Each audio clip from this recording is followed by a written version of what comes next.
everyone, welcome back to Tutorial Millennial channel. In this video, I'm going to show you how to add a video on CapCut apps. Now let's get started. First, open your CapCut apps and click new project, and then add the video that you want to edit, this one, and then click add at the bottom. Now that's that's how to add a video on a CapCut.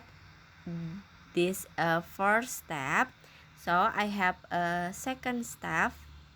You just click on a box white icon, this one, and then in here you just see or search at the video that you want to edit, maybe this one, and then after this you can click add in here at the bottom and finish. So that's how to add a video on CapCut apps. And then I hope you found this video to be helpful. If you enjoy with the content, please consider like, comment, and subscribe down below. Bye bye.